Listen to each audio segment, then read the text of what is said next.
Hello traders. So ఈరోజు Nifty చూసుకున్నట్లయితే 201 points up side move అయితే బ్యాంక్ నిఫ్టీ ఏమో 237 పాయింట్స్ అప్ సైడ్ మూవ్ అయింది.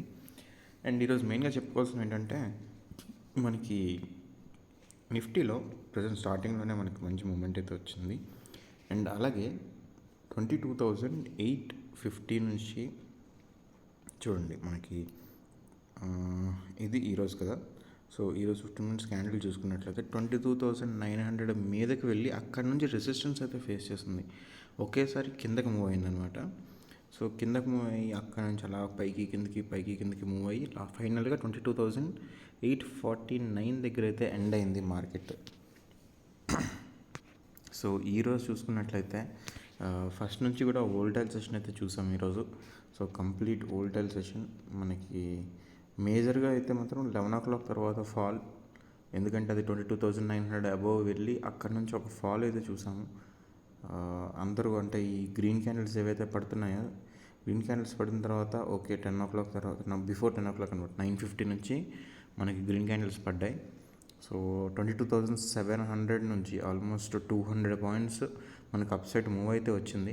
సో ఈ మూవ్ చూసిన తర్వాత ఇంకా మనకి మీదకి వెళ్ళిపోద్దేమో కాల్ ఆప్షన్స్, అలా కంటిన్యూస్గా కాల్ ఆప్షన్స్ పెరుగుతూనే ఉన్నాయి. నిన్న కూడా పెరిగింది. సో అలా పెరిగిపోతుంది అని చెప్పి చాలామంది ఇక్కడ ట్రాప్ అయిన వాళ్ళు ఉన్నారు. ఎందుకంటే ఇక్కడ నుంచి 22,900 క్రాస్ అయిన తర్వాత మనకి 200 పాయింట్స్ పెరిగింది కదా, అదే 200 పాయింట్స్ వితిన్ అంటే ఒక 40 minutesలో ఇది పెరగడానికి ఎంతసేపు పట్టింది? 9:50 నుంచి 11:05 అంటే ఆల్మోస్ట్ 1 hour 15 minutes పట్టింది.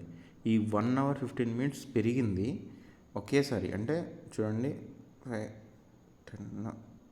30 minutesలో ఆల్మోస్ట్ 30 minutesలో 200 పాయింట్స్ అయితే ఏది పెరిగిందో అదే 200 పాయింట్స్ ఒక్కసారి పడిపోయిందనమాట.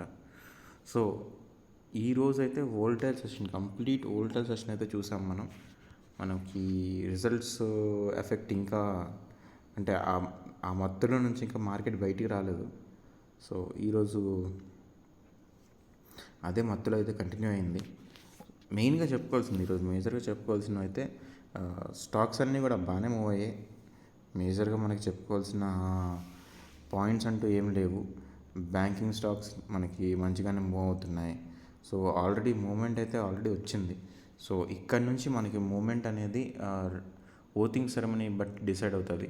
So according to the sources మనకి 9th మోడీ గారు ఓటింగ్ సెరమనీ ఉంటుంది. 9th అంటే ఎల్లుండి సాటర్డేనా. సో ఈరోజు 7th మనకి Friday, 8th Saturday, 9th Sunday. So Sunday Modi గారు ఓటింగ్ ఉంటుంది. అండ్ 12th చంద్రబాబు నాయుడు గారిది ఏపీ సీఎంగా చంద్రబాబు నాయుడు గారిది ఓటింగ్ సెరమనీ ఉంటుంది. సో ఈ రెండు ఎన్డీఏలో ప్రజెంట్ మనకు వస్తున్న న్యూస్ బట్టి చంద్రబాబు నాయుడు గారు మనకి మంచి సీట్స్ అనేవి డిమాండ్ చేస్తున్నారు. అంటే సీట్స్ కాదు, మినిస్ట్రీస్ డిమాండ్ చేస్తున్నారు. సో దానికి రిప్లై కింద బీజేపీ వాళ్ళు ఇస్తారా ఇవ్వరా ఏంటి అనేది మనం చూడాల్సింది. ఎందుకంటే మేజర్గా ఇప్పుడు మనకి మినిస్ట్రీస్ ఏవైనా అంటే మెయిన్ మినిస్ట్రీస్ ఉంటాయి కదా, అవి వేరే పార్టీకి ఇవ్వడానికి జనరల్గా అయితే ఇష్టపడరు. బట్ ఇప్పుడున్న సిచ్యువేషన్లో వాళ్ళకి సపోర్ట్ అయితే కావాలి. ఆ సపోర్ట్ కోసం ఏమైనా మినిస్ట్రీస్ ఇస్తారా, ఇస్తే ఏ మినిస్ట్రీస్ ఇస్తారు, ఇవన్నీ కూడా చాలా చూసుకోవాల్సిన అవసరం అయితే ఉంది. అండ్ దాంతోపాటు మెయిన్గా మనకి మేజర్ కన్సర్న్, మార్కెట్ పరంగా మేజర్ కన్సర్న్ ఏంటంటే మనకి ఏ మినిస్ట్రీస్ ఎవరెవరికి ఇస్తారు. సో మనకి మేజర్గా ఏంటంటే ఉన్నాయి, ఇన్ఫ్రాస్ట్రక్చర్ డెవలప్మెంట్ కానీ, ఫైనాన్షియల్ మినిస్ట్రీ కానీ, లేకపోతే రోడ్స్ అండ్ ట్రాన్స్పోర్ట్, ఇవన్నీ. ఎందుకంటే వాటి రిలేటెడ్ మనకి స్టాక్స్ అనేవి స్టాక్ మార్కెట్లో ఉంటాయి కాబట్టి అవన్నీ డైరెక్ట్గా ఇంపాక్ట్ అవుతాయి. సో ఆ మినిస్ట్రీస్ అనేవి ఎవరికి ఇస్తున్నారు అనేది చాలా ఇంపార్టెంట్. సో దాన్ని బేస్ చేసుకుని మనకి అవి కూడా ఇంపార్టెంట్ ఫ్యాక్టర్ అయితే అవుతుంది. అండ్ దాంతోపాటు మనకి ఇంకా చెప్పుకోవాల్సినవి ఏంటంటే రేపు ఫ్రైడే మార్నింగ్ 10 o'clockకి ఆర్బీఐ మీటింగ్ అయితే ఉంది. సో ఆర్బీఐ మీటింగ్ అవుట్కమ్ అయితే మనకు తెలిసిందే, రేట్ కట్స్ అయితే ఏమి ఉండవు అండ్ నార్మల్ మీటింగ్ ఉంటుంది. బట్ వచ్చిన తర్వాత అది ఎలా మాట్లాడతారు అనే దాని మీద మనకి మంచి మార్కెట్ మూమెంట్ అయితే డిసైడ్ అవుతుంది. సో దాని ప్రకారం చూసుకున్నట్లయితే నా వరకు అయితే పాజిటివ్ కమెంట్స్ అయితే ఎక్స్పెక్ట్ చేస్తున్నాను నేను మార్కెట్లో. సో ఆ మొమెంటం కోసం మార్కెట్ ఇంకా పెండింగ్లో ఉందా అని చెప్పి నాకు డౌట్ అయితే ఉంది. సో ఆ మూమెంట్ వచ్చిన తర్వాత 23,000 క్రాస్ అయ్యే ఛాన్సెస్ అయితే ఉన్నాయి. రేపు మార్నింగ్ ఎవరైనా అనుకుంటే ఫస్ట్ 1 అవర్లో, అంటే 1 అవర్ 10 o'clock స్టార్ట్ అవుద్ది, అంటే క్వార్టర్లెస్ 10 లోపే మీరు తీసుకోవాలనుకుంటే కాల్ సైడ్ మనం పొజిషన్స్ అయితే తీసుకోవచ్చు.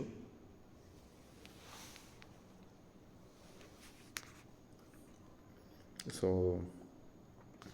అది రేపటి మార్కెట్ అయితే ఎఫెక్ట్ అవుద్ది ఆర్బీఐ పాలసీ, అది ఆర్బీఐ మీటింగ్ అవుట్కమ్ మీద.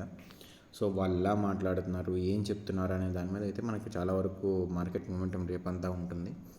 సో రేపు వచ్చేసరికి మనకి మార్కెట్లో రేపు ఫ్రైడే కదా, సో నిఫ్టీ ఫ్రెష్ బయింగ్ ఉంటుంది.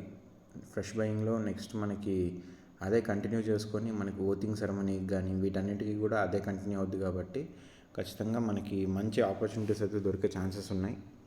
సో వాటిన్నిటికీ రెడీగా ఉండాలి మనం. అండ్ ఇంకా మేజర్గా ఏంటంటే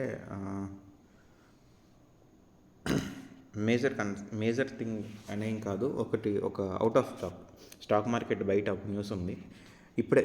అంటే USA versus Pakistan T20 world cup match అయితే జరిగింది. సో ఆ మ్యాచ్ సూపర్ ఓవర్ వరకు వెళ్ళింది. యూఎస్ఏ వాళ్ళు నిజంగా చాలా బాగా ఆడుతున్నారు. సో పాకిస్తాన్ని ఫస్ట్ బ్యాటింగ్ ఏమో పాకిస్తాన్ చేస్తే పాకిస్తాన్ 157 or 159 రన్స్ చేశారు. సో దానికి రిప్లైలో యూఎస్ఏ కూడా 159 రన్సే చేశారు. సో మ్యాచ్ టై అయింది. టై అయిన మ్యాచ్ని మళ్ళీ సూపర్ ఓవర్కి తీసుకెళ్లారు. సూపర్ ఓవర్లో యూఎస్ఏ వాళ్ళు 19 రన్స్ కొడితే పాకిస్తాన్ వాళ్ళు ఓన్లీ 13 రన్స్ కొట్టారు. సో ఫైనల్గా యూఎస్ఏ సూపర్ ఓవర్లో 5 రన్స్ తేడాతో పాకిస్తాన్ మీద అయితే విన్ అయింది. సో ఇదొక, అంటే వాళ్ళకి ఒక ప్రెస్టీజియస్ విన్ యూఎస్ఏకి, ఎందుకంటే వాళ్ళు ఫస్ట్ టైం ఆడుతున్నారు పాకిస్తాన్తో. సో ఫస్ట్ టైం గేమ్లోనే వాళ్ళు పాకిస్తాన్ అయితే ఓడించారు. ఇక్కడ మనకి T20 గేమ్లో పసికోన్లంటే ఎవరు ఉండరు, ఎందుకంటే మనకి తెలిసిందే కదా, గేమ్ ఏ టైంలో ఎక్కడికైనా మారచ్చు, ఎలాగైనా మారచ్చు. సో పాకిస్తాన్కి అయితే ఇదొక చాలా ఘోరమైన ఓటమని చెప్పుకోవాలి, ఎందుకంటే కొత్త టీం మీద, చిన్న టీం మీద ఓడిపోయారు. సో టీం అయితే చాలా స్ట్రాంగ్గా ఉంది, చాలామంది ఇండియన్స్ కూడా ఉన్నారు అందులో. సో అది అవుట్ ఆఫ్ బాక్స్ మనకి. బట్ సో రేపైతే చూడండి, ఆర్బీఐ మీటింగ్ 10 o'clockకి ఉంది. అండ్ ఓటింగ్ సెరమనీస్ ఉన్నాయి, వీటిని బేస్ చేసుకుని మార్కెట్ మూమెంటింగ్ అయితే ఉంటుంది. సో అవి గుర్తుపెట్టుకుని మనం ఎటువైపున పొజిషన్స్ తీసుకోవాలి. నేనైతే కాల్ సైడ్ పొజిషన్స్ అనుకుంటున్నాను. మనం లాస్ట్ టైం నేను రిజల్ట్ ముందు రోజు ఆల్రెడీ చెప్పాను, రిజల్ట్ ముందు రోజు పెట్టిన వీడియోలో నేను చెప్పాను. ఏం చెప్పానంటే, నాకు ఏవైతే ఎగ్జిట్ పోల్స్ వచ్చాయో వాటి మీద నమ్మకం లేదు, నేను నెగిటివ్ సైడ్ ఉన్నాను, పుట్ సైడ్ ఉన్నాను అని చెప్పాను. సో పుట్ సైడ్ ఆ రోజు ఎంత పెరిగిందో మీరు చూశారు కదా. సో నా ఎక్స్పెక్టేషన్ ప్రకారం అయితే రేపు మనకి పాజిటివ్ అవుట్కమ్ వచ్చే ఛాన్సెస్ ఉన్నాయి. అండ్ దాని తర్వాత ఓటింగ్ సెరమనీ కూడా ఉంది కాబట్టి మార్కెట్ మళ్ళీ ఆల్ టైమ్ హైస్ని టచ్ చేసే ఛాన్సెస్ అయితే ఉన్నాయి అని నా పర్సనల్ ఒపీనియన్. సో అది ఫ్రెండ్స్ ఈరోజు వీడియో. చూడండి, లైక్ చేయండి, సబ్స్క్రైబ్ చేయండి, మీ ఫ్రెండ్స్ అందరికి కూడా పంపించండి, అందరికీ చూడమని చెప్పండి. అండ్ ఏమైనా ఉంటే కామెంట్ చేయండి.